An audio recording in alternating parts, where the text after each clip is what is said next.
যখন আমার জীবনে চরম দুর্দশা গিয়েছিল তখন কোথায় ছিল এই সমাজ? তা সত্ত্বেও তো সমাজ মাথা গলাতে ছাড়ে না। আর সমাজ কারা দিদি ভাই? আমরা সবাই, আমার বাবা মা, আত্মীয় স্বজন, আশেপাশের বাড়ি, এরাই তো সমাজ।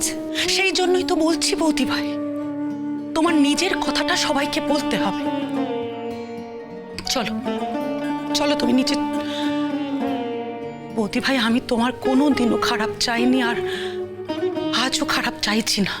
শুধু এটুকু বলছি, তোমার নিজের কথাগুলো তোমাকে নিজেকেই নিজের মুখে বলতে হবে, তাহলে সেটা সবার কাছে পরিষ্কার হয়ে যাবে। আমার দাদা ভাইয়েরও তো জানা উচিত তুমি কি চাও। এসো বৌদি ভাই।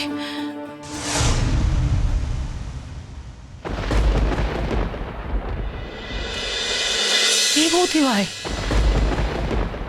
এই কি হলো বৌদি ভাই? আমার আর ভালো লাগছে না দিদি ভাই। আমার ইচ্ছে করছে এই সংসার ছেড়ে চলে যাই। কোথায় যাবে? হ্যাঁ, কোথায় যাবে তুমি? সারাটা জীবন শুধু অন্যের ইচ্ছে বেঁচেছি, নিজের ইচ্ছে মতো তো আমি একটা দিনও বাঁচতে পারিনি। এবার থেকে ভাবছি নিজের ইচ্ছে বাঁচব, এই সংসারটা ছেড়েই চলে যাব। কোনো আশ্রম টাশ্রমে চলে যাব, কোথাও না কোথাও আমি ঠিক থেকে যাব দিদি ভাই। তুমি যতই বলো, সেখানেও তো একটা নিয়ম থাকবে। নিজের ইচ্ছে কোথাও বাঁচা যায় না বৌদি ভাই। সব জায়গাতেই কারোর না কারোর ইচ্ছেকে সম্মান দিতেই হবে।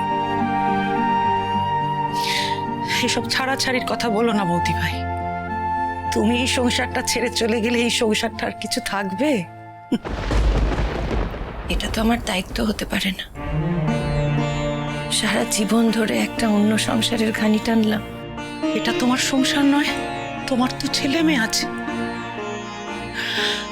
আজ তো আমি এই কথাও বলতে পারবো না বৌদি ভাই, তোমার স্বামী নেই।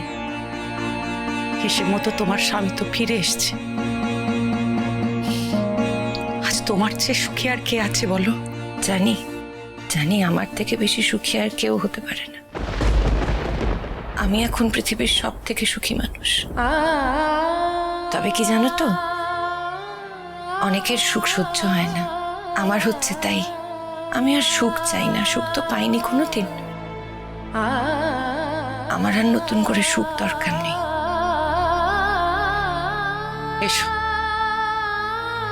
এসো, যা বলার সবার সামনে বলবে তুমি। এসো বৌদি ভাই। হ্যাঁ, আমার মনে হচ্ছে মিটিল যা বলছে ঠিক বলছে। বুড়িমার অ্যাবসেন্সে আমাদের ওকে নিয়ে কোনো সিদ্ধান্ত নেওয়া উচিত হবে না।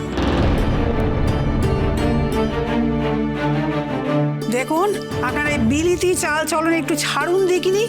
হ্যাঁ, আপনি হয়তো বিদেশ বিভুঁই থাকেন, হ্যাঁ আলাদা। আমরা বাবা এখানে থাকি, এখানে যা রয় তাই সয়।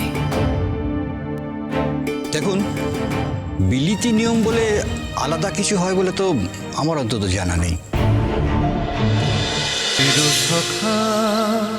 চিরসখা সোম থেকে রবি প্রতিদিন রাত ৯টায় স্টার জলসায় ও জিও হটস্টারে।